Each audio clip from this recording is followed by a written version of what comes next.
What is good mga ka-champion, and welcome back to another video. For today's video guys, I will share with you my past trade. Step by step, I will walk you through the process, how I did it, and using just a simple TFP warrior system. Right? So the concept here is simply just look for the obvious. Okay, so when the market is giving us clues, okay, so that means you have an opportunity as long as you know what are your trading rules. Okay, so as long as the rules are being satisfied, that gives you the higher probability opportunity of a trade. So again, thank you so much to all my TFP VIP champion students all over the globe, subscribers, followers, and sa lahat ng sumusuporta. Without further ado, let's get straight to our charts. Alright, so sabi nga natin, no, when we look for opportunity, we don't have to force any trade as much as possible. Okay?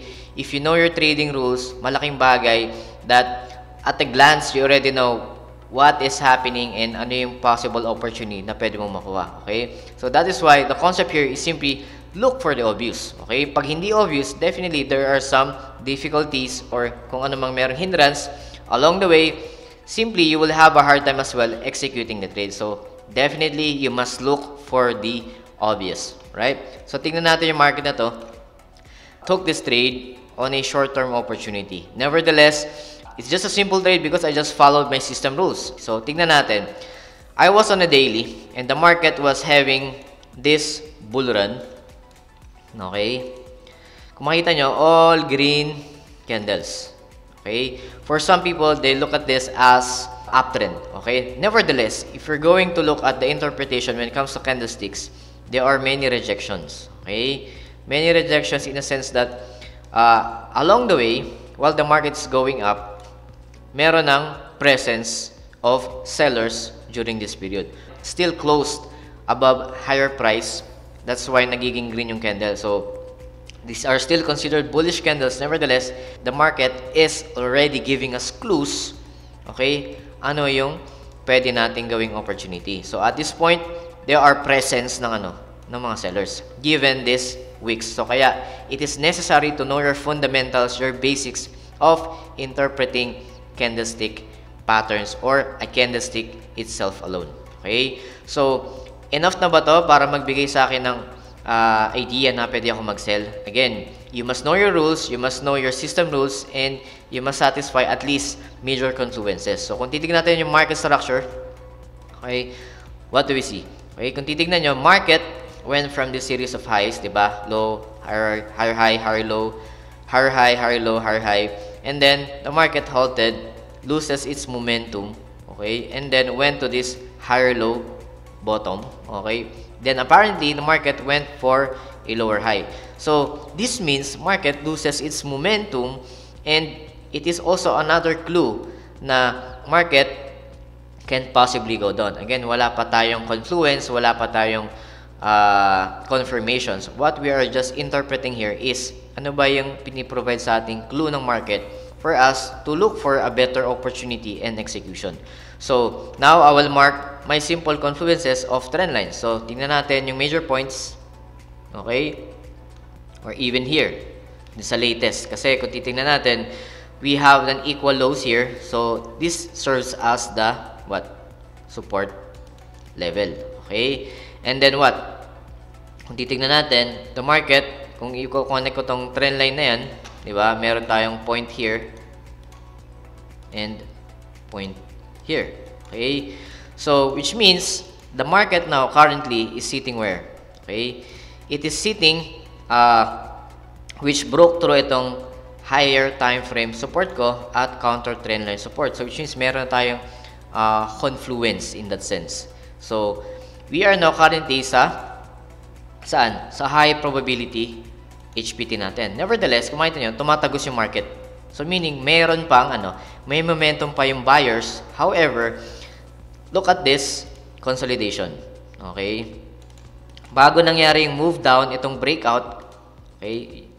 Bago nangyari to, ano nangyari? There are equal battles of what? Buyers and sellers. Hence, nagkaroon ng consolidation. So, again, past historical data is also a clue para malaman natin if we have a better opportunity of buying or selling. So, at this point, kung makita nyo, alin yung naging dominant? di ba? Sellers. The sellers dominate this this move during this time na nagkakaroon ng equal battle of buyers, sellers, sellers, buyers. So which means nagwagi yung mga sellers dito. So that provided yung momentum kaya nabasag yung alin, major support natin sa higher time frame.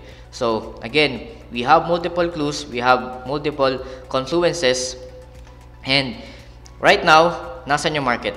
Okay, we are in between this non-HPT, di ba? It's still a non-HPT for me. But nevertheless, kahit pataas na yung market, given bullish market, tandaan nyo, may momentum pa yung buyers dito, given this bull run. But what I'm seeing now, since meron tayo ditong wicks, okay, rejections, meaning it reacted to past historical data, which is itong what?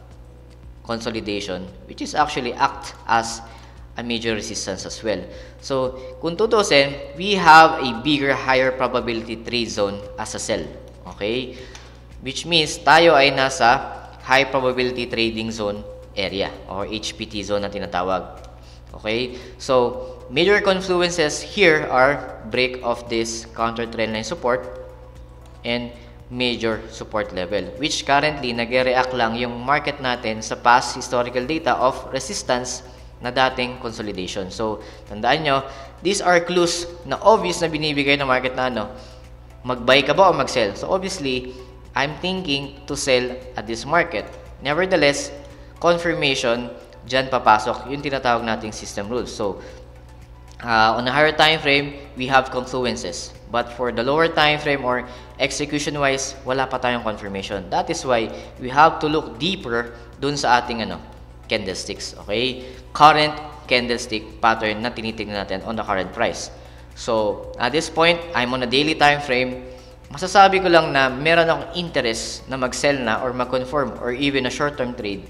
Okay? Tandaan nyo, ang ginagalawan lang natin is for a short-term trade is around this area. This low for daily, okay? So, ang range lang natin possibly for a trade is what? Okay? Hanggang dito lang.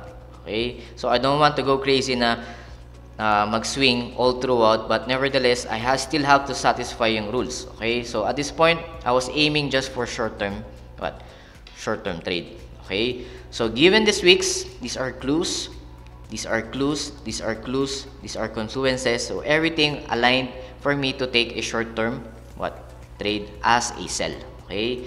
So, ngayon, paano ko magko-confirm? Now, I will mark my key level of support resistance dito sa candlestick natin. So, the only time I will be interested is kapag nabasag tong itong last candle natin. Okay?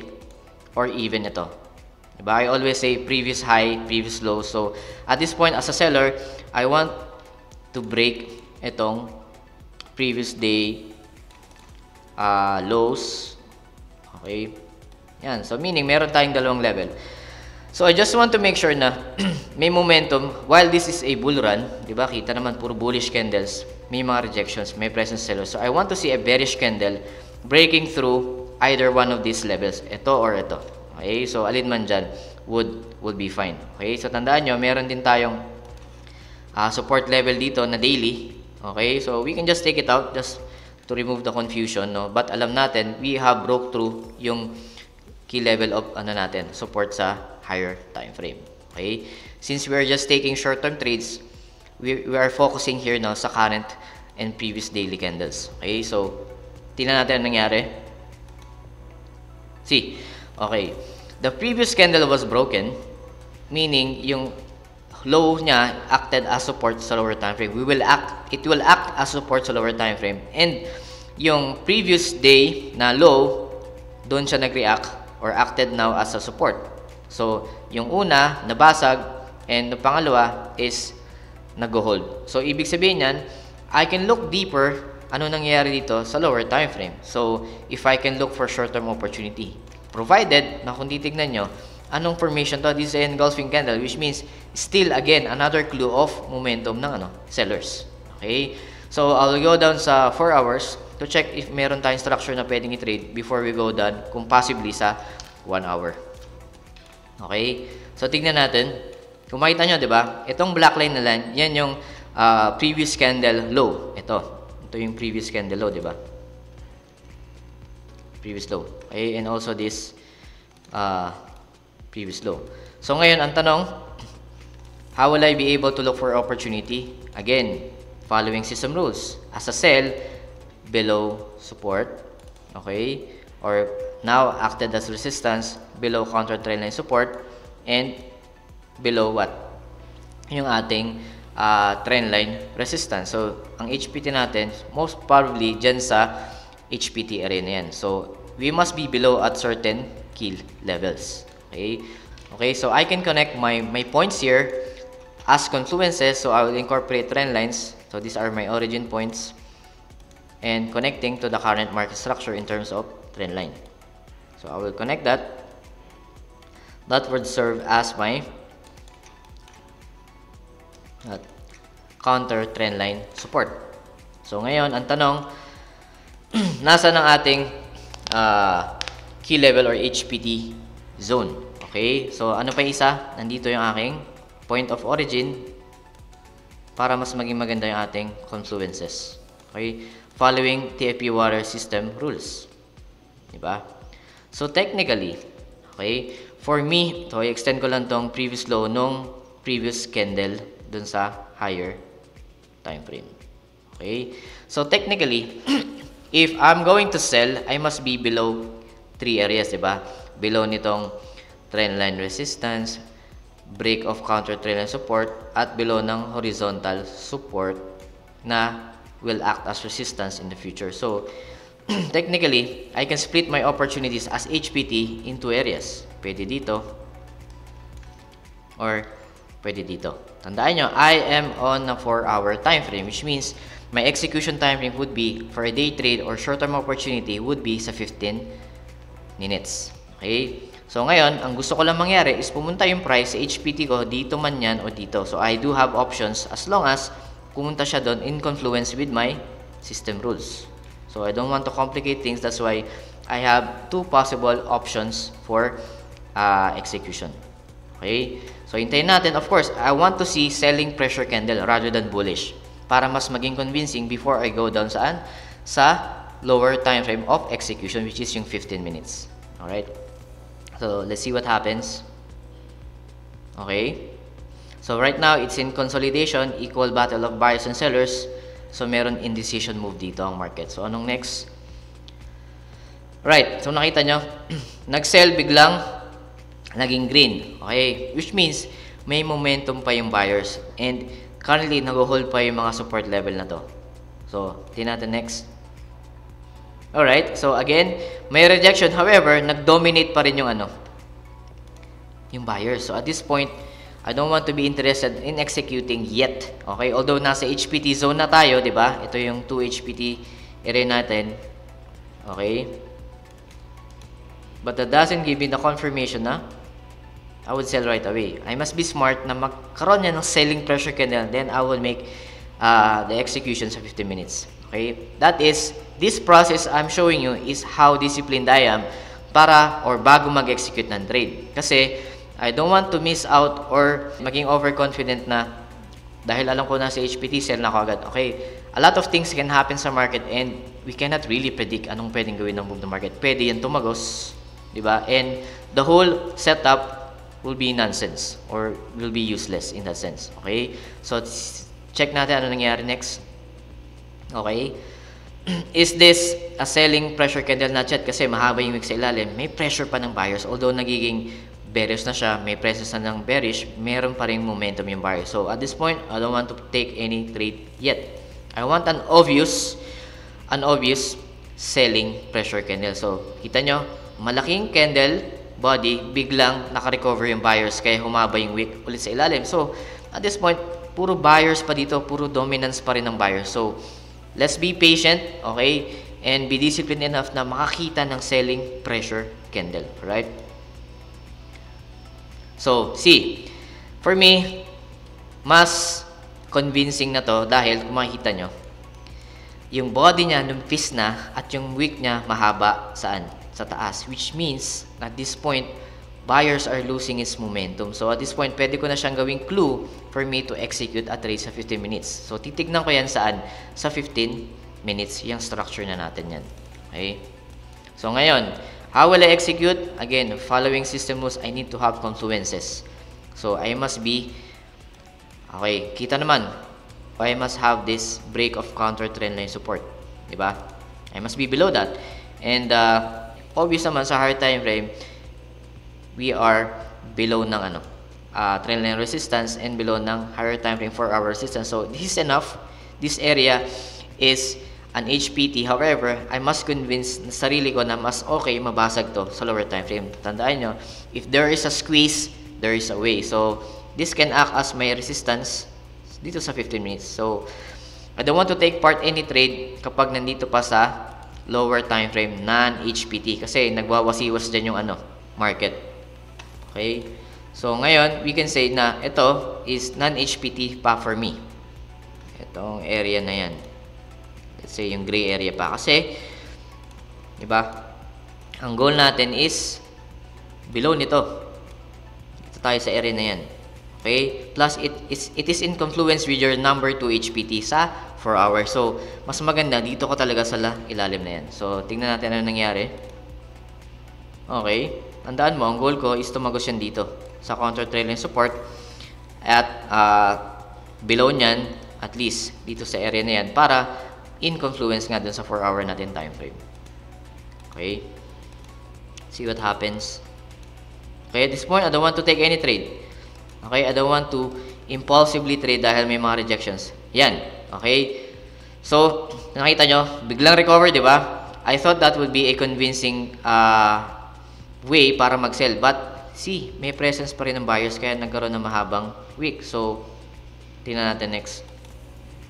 Okay, nag-react. Again, I am not, wala pa tayo saan? Sa break of what? Ng ating counter trend support. So, I don't satisfy yet yung system rules kaya observe lang ako at this point sa lower time frame. So, let's be patient. Sabi ko nga, nakuha ko tayong trade na to kasi I was patient enough to look for the obvious opportunity. So, ngayon, walang obvious, don't take any trade. Okay. Yan, nag-close na yung nag-close dito yung market. Tandaan ko, in-adjust ko yung stop loss ko kasi napakalaking gap na yan, imbalance. So, nag-enter ako right after nyan ng candle na yan dito as a sell. Kung makita nyo, ang laki ng stop loss range. So, kung titignan ko yung 4-hour range ko for take profit, titignan natin yung risk reward ratio. Alam ko, in-adjust ko yung stop loss ko nyan nung nagkaroon na ng structure. So, my next higher low, kasi ito yung higher low dun sa higher time frame natin, di ba? So, this can serve as my TP. Short-term trade lang naman. Itong higher low nito. Sorry, nabura.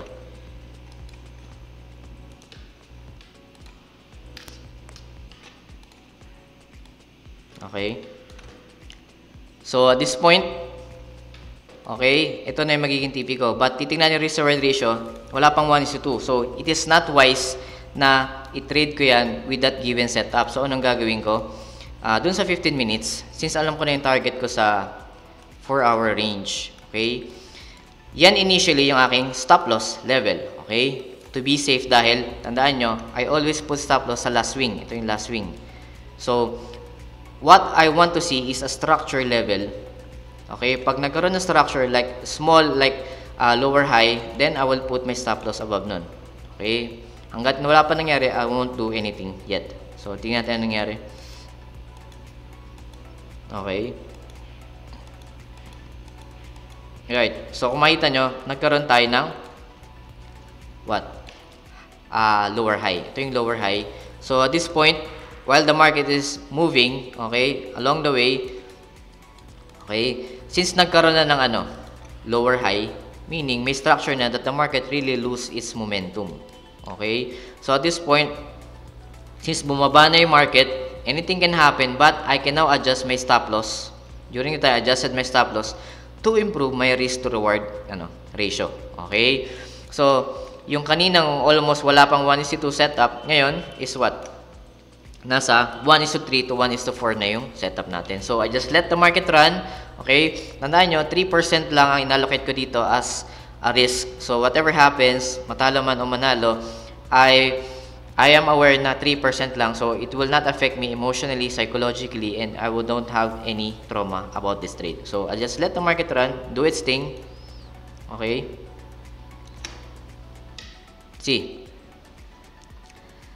I already took profit during this sudden surge, okay, of sellers. Okay? So kung makikita nyo, a lot of factors going here, but I decided to sell this market, to take this short-term trade as a short opportunity dahil may mga clues, may mga obvious clues sa higher time frame. Not sa lower time frame lang, but dahil may in-confluence of clues providing me decision na mag-decide for a sell sa higher time frame. Okay?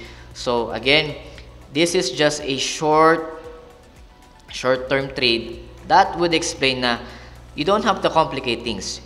Number one, you just have to know your clues. Ano bang pinapakita sa'yo ng market? You don't force the trade. At the same time, know your system rules. So, again, I hope this video helps. How I manage that short-term trade of a 1:3, 1:4 risk-to-reward ratio. Nevertheless, it just simply shows that ang market is uncertain. All we have to do, nakita nyo yung patience ko dun sa execution. So, laging kasama dyan yung discipline at patience to follow your system rules. Without following your rules, definitely, you will just jeopardize every trade you make. Okay? Kaya, importante may sistema ka. So, if you don't have any system, you're trading impulsively, then definitely, it will take a toll on your results. Diba? So, again, that will be it for today. Hopefully, may natutunan naman kayo how I simply use basic confluences to take this good trades and, of course, high-quality setups. Okay, so that will be it. Thank you so much to all my subscribers, TFP VIP champion students all over the globe, and sa lahat. So God bless. See you all on the next video. Bye-bye. So I just want to inform and announce that our TFP VIP champion student private Discord community is already up. And yeah, here we have several channels wherein we share our technical trading ideas among each other. And of course, we also have our weekly trade ideas para sa ating mga weekly forecast para sa mga currency pairs and some announcement section. And of course, since tayo ay global, of course, we have other students as well na galing sa mga ibang bansa overseas. So here we introduce ourselves and introduce kung saan tayo galing, sa bansa tayo ngayon, OFW man o hindi. But nevertheless, this is a healthy community para mag-share ng mga trading ideas para sa inyo guys. And hopefully, I will be putting up a server publicly para sa mga baguhan naman and those mga followers and subscribers natin. Alright? So, yeah, this is just a minor announcement and hopefully guys, you can join us and make this community grow lalo na sa ating mga estudyante nag-aaral. Alright guys, so mga baguhan pa lang. But nevertheless, everyone here wants to learn, wants to make profit from the market, but as much as possible, we're all equal in the eyes of the market. Alright guys, so that would be it. So yun lang, and thank you very much. Alright, bye bye.